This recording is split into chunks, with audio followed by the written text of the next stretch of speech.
using himself 6 strange coincidences between the new Pope Leo XIV and the late Pope that no one expected but were God's will. The new Pope Leo XIV is considered to be on the same frequency as the late Pope Francisco, a successor not only in office but also in spirituality and soul. While many people are still busy looking at famous people, Leo XIV appears as a choice from God, not according to human calculation, but according to the insight of the Holy Spirit. It is true that only the Holy Spirit knows what the Church does. Once again, the world's major betting media were caught offside as their lists of candidates with a percentage of winning the papacy did not include a single name that was called out in the Church's historic moment on the evening of May 8th. Instead, it was a completely unknown name. Cardinal Robert Francis, an American Augustinian monk, former bishop of the Diocese of Clio, Peru, former prefect of the Congregation for Bishops. Looking back at previous conclaves, betting media outlets also listed a series of candidates for the papal throne. But the results were clear. Most of them were names that created surprises. And this time, too, no one can fathom God's decisions. No one can follow God's ways. He is notably the first American to become pope, something no one anticipated and which is more than just a geographical milestone. The United States is a country with a strong Protestant tradition. Is God's choice of a son of that land as the common father of the universal church a hint of unity, the most urgent need in today's divided times? Along with that is the coincidence that the day Pope Francisco died fell on Easter week. 1. Keep the vows of chastity, poverty, and obedience. The new Pope, Leo XIV, an Augustinian monk, lived close to the poor, was humble, quiet, more introspective than formal, more service than rule, but strong in reform thinking. A man who seemed to be hidden was brought to light by God at the exact time the Church needed such a person. Not to mention that the life of the late Pope Francisco was just as simple and humble. Furthermore, Pope Leo XIV was the immediate successor of Pope Francis, the first pope from Latin America. Both share views on closeness to the poor, church reform, and promoting dialogue. The fact that Leo XIV was president of the Pontifical Commission for Latin America and holds Peruvian nationality further highlights this connection. It seems that with this way of life, they also keep the vows of chastity, poverty, and obedience. 2. Regarding Trump and his views on immigration. Oddly enough, there is probably only one person who predicted this, and that is Donald Trump. The photo he posted of himself dressed as Pope was meant as a joke, but in the end an American did become Pope, not as a symbol of political power, but as a humble and surprising sign of grace. This event has attracted the attention of world leaders. U.S. President Donald Trump sent his congratulations, calling it a great honor for the United States. However, the new Pope Leo XIV had previously criticized the Trump administration's immigration policies, and Vice President Jeevan said they had abused Catholic teachings to justify restrictive immigration policies. Pope Leo is expected to follow in the footsteps of Francisco, who has always stood by the poor and immigrants. He also has disagreements with the Trump administration. Remember that the late Pope Francis called Trump's immigration policies a disgrace. Supporters of Trump's Make America Great Again movement reacted with disdain to Pope Leo's appointment. Loomer writes on X that he is anti-Trump, anti-Maasai, pro-open borders, and a Marxist just like Pope Francis. Others say Pope Leo XIV, a Chicago Republican and pro-life, globalist, open borders activist, was appointed to fight against the. But remember, most of all, the 1.4 billion Catholics said he was sure millions of American Catholics and other Christians would pray for the success of the new pope. 3. Political differences. The new pope has some policy similarities with the Trump team. He opposes abortion like Trump and Van, but he supports fighting climate change according to a post urging followers to sign a Catholic climate petition. Trump withdrew the United States from the Paris Climate Accord, which combats global warming. He also spoke out against racism at the height of the 2020 racial justice movement that swept the world following the police killing of George Floyd.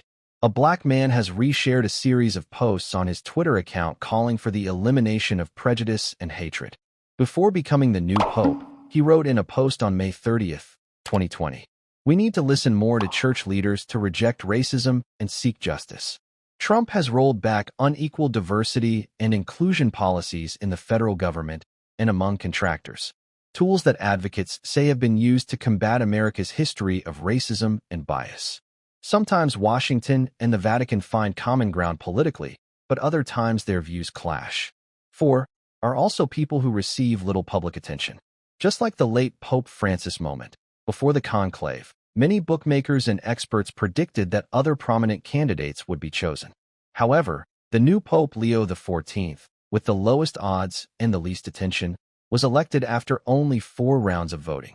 This makes many people believe that this is God's arrangement, surpassing all human calculations. This event goes beyond an internal election. It is not the result of strategy, but a calling from above. And as many times in church history, God chose people the world did not notice to do things the world could not imagine. He is simply Father Roberto, the gentle shepherd who can listen without saying much, who can understand pain without needing anyone to explain. Year, appearance and looks. The writer of this article knows he is humble and knows he will never meet the Pope. But through his image, the humble glimpse the holy face of the common father of the Church. The face resembles that of Pope St. John Paul II. God has his own ways. God is beautiful. 6. A call for peace. If you remember, during the nearly week-long funeral of the late Pope Francis, hundreds of thousands of faithful and world leaders gathered to commemorate a pope known as a peacemaker. His message of peace was emphasized throughout the ceremony with calls to end conflicts and promote dialogue between nations and religions. During his own funeral mass, Pope Francis left a call for peace right in St. Peter's Square. The call for peace resounded strongly and emotionally in the homily of Cardinal Giovanni Battistari. The sermon was not only a farewell to a pope, but also an affirmation of his spiritual legacy to the Church and the world. The homily also emphasized Pope Francis' mercy and closeness to those on the margins of society. From migrants to the poor reflects a church that opens its arms to all. Pope Francis has spent much of his pontificate promoting peace, social justice, and closeness to the marginalized. He has repeatedly called for an end to conflicts, especially in the Middle East and Africa, and for the promotion of interreligious understanding. As if by coincidence, the new pope in his first speech continued the spirit of his predecessor by calling for a missionary church, building bridges instead of walls, and emphasizing inclusion and solidarity with those who suffer. In his first speech after his election, Pope Leo XIV called for a united church and stressed the importance of building bridges through dialogue and encounter. We must walk together as a united church, always seeking peace, justice, and fidelity to Jesus Christ. We must not be afraid to preach the gospel and be missionaries of compassion and hope, he said. His call received a wide response not only from the Catholic community, but also from people of other religions. Those who saw in Pope Leo XIV a leader capable of promoting unity in a world torn apart by conflict and inequality. The election of Pope Leo XIV was not only a source of pride for the United States, but also an event of global significance. Religious leaders from around the world have sent their congratulations, noting that he will bring a fresh perspective from his experience in the United States, a country of cultural and religious diversity. At the Vatican, cardinals participating in the papal conclave praised Pope Leo XIV for his intellectual humility and commitment to the values of compassion and justice. Many believe he will continue Pope Francis' initiatives, such as focusing on climate change, poverty alleviation, and interreligious dialogue. The election of Pope Leo XIV opened a new chapter for the Catholic Church and the United States. With roots in Chicago, he brought with him the values of a city known for its resilience, diversity, and community spirit as he began his ministry. Millions around the world will be watching, praying, and hoping that he will lead the Church with wisdom and compassion. In the United States, the event aroused national pride and a sense of unity among people of different political parties and religions. From President Trump to former President Obama, from local officials in Chicago to people across the country, everyone was in unison in congratulating and wishing Pope Leo XIV success in his historic role. In the coming days, the eyes of the world will turn to the Vatican, where the new Pope Leo XIV will begin his ministry. His first sermons, his first decisions, and his first apostolic trips will be the focus of attention for millions. Will he continue the reform path of the late Pope Francisco? And will he bring new initiatives to solve the pressing problems of our time? And can he become a bridge between religions, nations, and cultures in a world yearning for unity? Whatever the future holds, one thing is certain. The appearance of Leo XIV is not a coincidence like so many times in history. God chose the one the world did not notice to do the one the world could not imagine.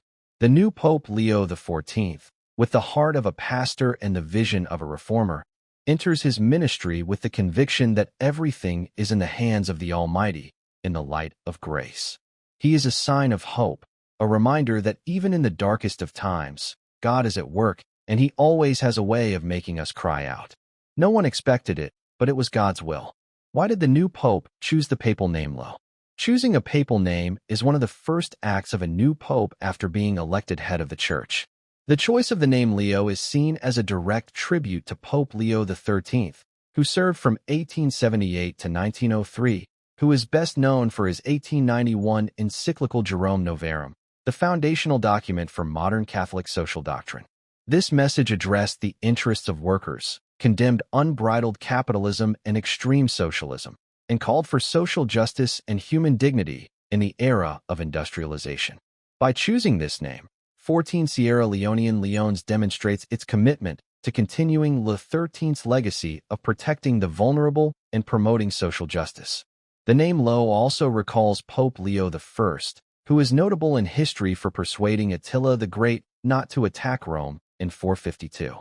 He is also known for his profound theological thinking and his role in shaping the doctrine of the dual nature of Christ. The choice of this name may indicate Leo XIV's desire to be a strong leader, ready to dialogue and defend the Church against modern challenges. Additionally, the papal name Leo may also be related to Brazilian Leo, a close friend of Saint Francisco Assis. This shows the spiritual continuity of Pope Francis in promoting humility, charity, and care for the poor.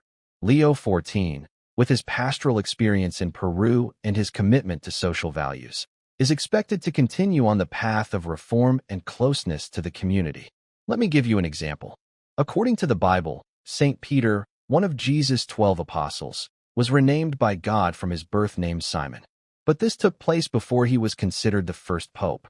500 years later, the tradition of choosing a new papal name was established when Pope II did not use his birth name Merus because he thought his name was similar to the pagan god Mercury.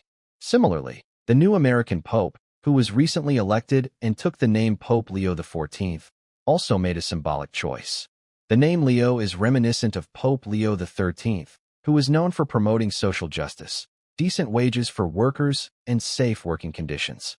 In his first address, Pope Leo XIV outlined his vision for the Church, building bridges and engaging in dialogue. He called on people to show charity to one another and to dialogue with love. Thus, choosing the name Leo is not only a gesture of remembrance of the past, but also an orientation towards the future. It is a continuation of the social legacy of Pope Leo XIII, a symbol of courage, compassion, and vision for a church more closely engaged with the real problems of the world. And through that name, the new Pope Leo XIV is sending a strong message of a pastoral reign that will prioritize dialogue, social justice, and the active presence of the Church in the midst of humanity. The choice of the papal name Leo reflects the combination of tradition and innovation in the Catholic Church. It demonstrates Leo XIV's commitment to continuing the legacy of previous popes, while also opening a new direction suitable for the challenges of the 21st century. Now, here are the top 10 questions we have filtered on the channel and most want to be answered. Question 1. New Pope Leo XIV Cardinal Robert Francis Rivos became cardinal in 2023, but watched live TV news that he was the last and youngest cardinal to be appointed in early 2025, just over 3 months.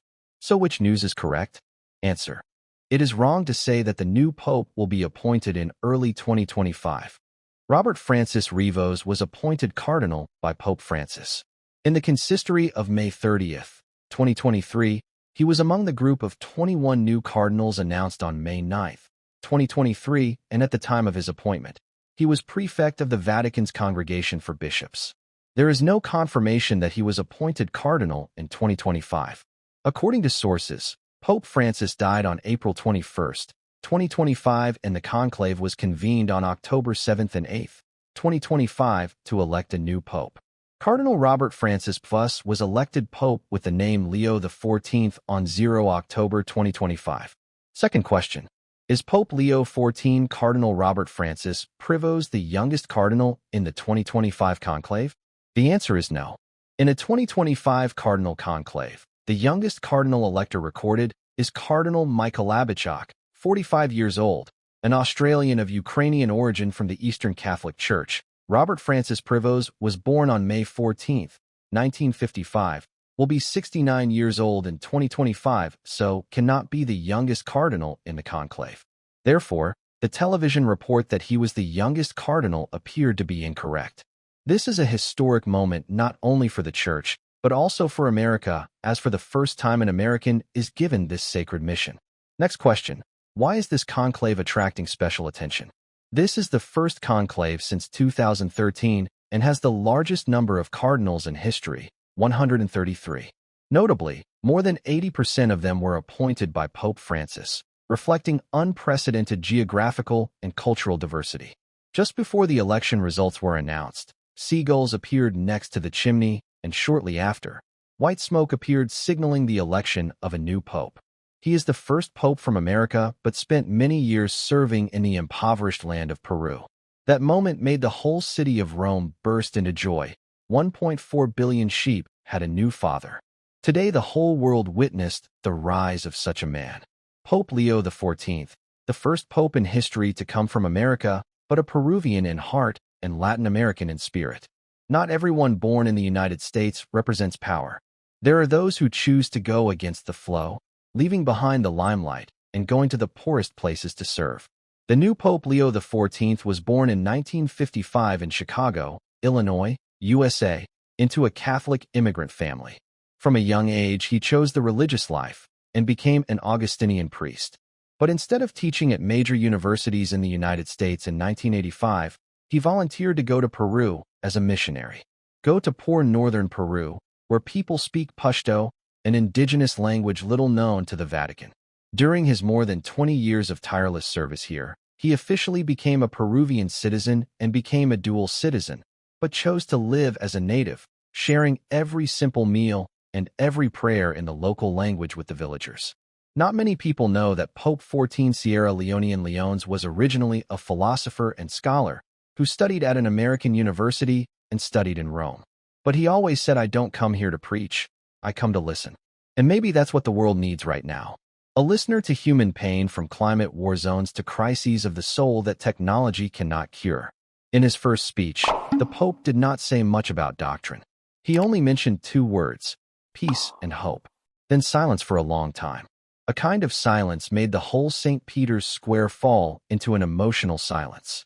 People are calling him the Pope of the Borders, a representative of faith placed not on a throne but underground, where people truly suffer and wait for a simple miracle of understanding. Maybe this is the moment each of us gives. Also stop for a moment. You don't have to be Catholic, just someone who lives in a world that needs healing. Question 3.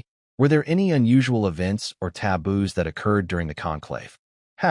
Kenyan Cardinal Joe Neer did not participate despite being eligible. He said he had not received an official invitation, while the Vatican confirmed it had sent a notice through Nunciatura in Kenya. This incident caused controversy over the process of inviting and attending the conclave. Now here are the important taboos that cardinals and support staff must absolutely adhere to. All cardinals and support staff participating in the conclave are sworn to absolute secrecy. Any act of leaking information, whether intentional or unintentional, will result in severe penalties, including excommunication. Carrying or using any electronic devices, including mobile phones, tablets, recorders, is strictly prohibited. These devices were seized before the conclave began and were only returned after it ended. During the conclave, the cardinals were forbidden to communicate with the outside world in any form, including letters, telephones, or radio. This is to ensure that the voting process is not influenced by external factors. Food or items that can hide messages such as cakes, roast chicken, cutlery, and glass are prohibited from being brought into the conclave area. This is to prevent the secret transmission of information. Even after the conclave ends, revealing details of the voting process discussions, or votes is considered a serious violation that can result in severe penalties. Any attempt to interfere in the election process from outside, including the use of high technology such as drones and eavesdropping devices, is considered a serious act and will be dealt with severely. These strict rules reflect the Vatican's seriousness and respect for the papal election process, ensuring that the decision is made fairly, transparently, and without being influenced by outside factors. Question B. How is security and confidentiality ensured during the conclave? And he took strict measures. The cardinal completely isolated the Sistine Chapel, banned all electronic devices, and used signal jammers to prevent information leaks. Those who violate the oath of confidentiality may be expelled from society. So this time, even Trump doesn't know who the Pope is. However, in a fiery social media post, President Trump wrote, "Congratulations to His Eminence Robert Francis Rivos, who has just been elected Pope. It is an honor to know that he is the first American Pope. So exciting and such a great honor for our country. I look forward to meeting Pope Leo XIV. It will be a very meaningful moment." Question 5. How does the voting process work? There are up to 4 rounds of voting each day. A candidate needs 2/3 of the votes, 89/133, to be elected Pope. If no results are achieved after 3 days, the cardinals will take a day off to pray and discuss before continuing. In 2025, the conclave looks to be the shortest yet. On May 0, 2025, the conclave began, and on May 0, 2025, Cardinal Robert Francis, an American, was elected the 267th Pope of the Catholic Church, taking the name Leo XIV. This is the first time in history that an American has assumed this supreme position in the Catholic Church. Cardinal Ivos gave few media interviews and rarely appeared in public. He is said to be fluent in 5 to 6 languages. Question 6. How does the public follow the election results? Smoke from the chapel chimney is the main signal. Black smoke indicates no new crisis. White smoke indicates that a new pope has been elected. Crowds gathered in St. Paul's Square to wait and watch the proceedings. Finally, the new Pope Leo XIV Robert Francis Rivos is the first American pope in the history of the Catholic Church, elected on May 8, 2025. Question 7. Are there any pop culture factors that influence the conclave? The Oscar-winning film Conclave starring Rap Freeze is being viewed by cardinals as a reference for the papal election process. The film is considered to accurately reflect Vatican procedures. Most recently, a flock of sea geese landed on the roof of the chapel, attracted public attention through the Vatican's livestream reminiscent of a similar event in 2013 amid the tension and anticipation. A sudden appearance of a figure caught the attention of millions of viewers on television screens and tourists in St. Peter's Square. Not a dove symbolizing the Holy Spirit nor any other divine sign, but a smart seagull patiently perched on the roof, like a living statue ready to be the focus of every lens. This seagull, with its confident demeanor and media appeal, brought a breath of fresh air to the tedium of waiting hours and turned the monotonous chimney scene into an interesting story. Looking back in history, this is not the first time seagulls have been the center of attention at the Vatican. In 2013, during the election of Pope Francis, another seagull landed on the chimney of the church, attracting the attention of reporters and viewers around the world. The image of the bird patiently standing there motionless in front of the camera became a memorable moment that was widely circulated in the media. This time it's not just seagulls but a gray and waddling chick that appears in the frame as a surprise supporting actor, adding to the liveliness and fun. Moments like these, though small, have the magical power to connect people, bringing smiles and lightness amidst serious events. However, not everyone loves seagulls. Their excessive closeness to humans sometimes causes discomfort. As omnivores, sea urchins can eat almost anything, from leftovers to waste, their powerful stomach acids able to break down almost anything. May the sea, loved or hated, continue to be a part of Rome and the Vatican. They are not only intelligent creatures, but also symbols of adaptation and survival. Just before the results were announced, a sign appeared next to the chimney, and shortly after, white smoke appeared, signaling that a new pope had been elected. He is the first pope from America, but spent many years serving in the impoverished land of Peru. That moment made the whole of Rome burst out. 1.4 billion Catholics have a new father, the new American Pope Leo XIV, for the first time in history. Next question. What were the first words of the new 267th Pope? Yes, on a historic Thursday afternoon, Pope Leo XIV, the first Pope from the United States, appeared on the central balcony of St. Paul's Basilica to deliver his first greeting to the world. With a warm and emotional voice, he began by saying peace to all brothers and sisters. This greeting is repeated several times in the speech. Not just a wish, but a profound invitation, reflecting the spirit of the risen Christ, the one who brought peace to mankind. Why is the 2025 conclave considered a historic turning point? With unprecedented diversity in the cardinal electorate and potential candidates coming from many continents, the conclave could result in the election of a non-European pope, reflecting the globalization of the Catholic Church. Question 10. Has the first 14th American pope in history in this cardinal conclave come to Vietnam yet? The answer is the new Pope Leo XIV Robert Francis Prevost, the first American pope in the history of the Catholic Church. According to current sources, there is no confirmed information that Pope Leo XIV ever visited Vietnam before or after becoming pope. Before his election as pope as prefect of the Congregation for Bishops, he may have been involved in the episcopal appointment process in Vietnam. However, there is no specific information about his public statements regarding Vietnam. His election as pope could have positive effects on relations between the Vatican and Vietnam, especially in the context of the gradually improving relationship between the two sides with the appointment of a permanent papal representative in Hanoi in 2023. The leadership of the U14 Pope can further promote the process of establishing official diplomatic relations and supporting the development of the Catholic Church in Vietnam. Although there is no information about Pope 14 Sierra Leonean Leones ever visiting Vietnam or making specific statements related to this country, with his missionary background and experience in church management, he is expected to continue promoting the relationship between the Vatican and Vietnam, as well as supporting the development of the Catholic Church here. Voting schedule and smoke appearance time in Vietnam time. The conclave began on 0 January 2025 with 133 conclave members. Voting takes place in 2 sessions per day. Specifically, Italy time will be 5 hours behind Vietnam time. Let me give you an example to make it easier to understand. The morning session will begin with the first round of voting at 10:30 Rome time, 15:30 Vietnam time, and the second round at 12 o'clock Rome time, 1700 hours Vietnam time.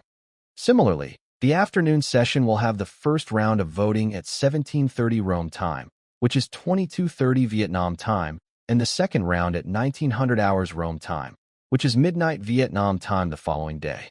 Each session is held with careful preparation from prayerful reflection to checking and counting of votes to ensure that there are no errors in the process. After each session, the ballots are burned and smoke comes out of the chapel chimney. White smoke indicating that a new pope has been elected, black smoke indicating that the required number of votes, which is 89, has not been reached. For example, on the morning of January 8th, smoke appeared at 11:51 Rome time, which is 16:51 Vietnam time, indicating that no new pope had been elected after 3 rounds of voting. Smoke generation mechanism, tradition, and technology. Smoke generation uses 2 furnaces, a main furnace to burn the ballots and a secondary furnace to generate colored smoke. Chemicals are used to ensure clear colors. White smoke is a mixture of chloroscale, lactose, and clonine. Black smoke mixed with pyrrolate, potassium, anthracene, and sulfur. The system is monitored by a technician to ensure accurate smoke signals. Millions, even billions of people around the world are following the proceedings of the conclave through the media. An interesting event was the appearance of a seagull on the chimney of the Sistine Chapel, which became a social media star as people waited for the smoke signal. And finally, on May 8th, the Cardinals' conclave elected Pope Francisco's successor. Cardinal Robert Francis Prevost, 69 years old, became Pope Leo XIV, marking the first time in church history that the leader was an American. Temple expert believes that Leo's reign name may reflect a desire to continue the path of reform. The papal name Leo recalls Pope Leo XIII, who was known for promoting social justice, decent wages for workers, and safe working conditions. In his opening remarks, Pope Leo XIV outlined his vision of a church that builds bridges and engages in dialogue. He called on people to show charity to one another and to dialogue with love. Once again, congratulations to Pope Leo XIV, the first American pope in history. The new Pope Leo XIV is the embodiment of a bridge of balance between tradition and progress, a person who is both steadfast in faith and open to a changing world. His election may be an effort to heal divisions and renew the Church's mission in turbulent times. Please send your most sincere congratulations to Pope 14 Sierra Leone and Leones. May God grant him the wisdom, strength, and courage to lead the global flock with the mercy and light of the gospel. Yeah,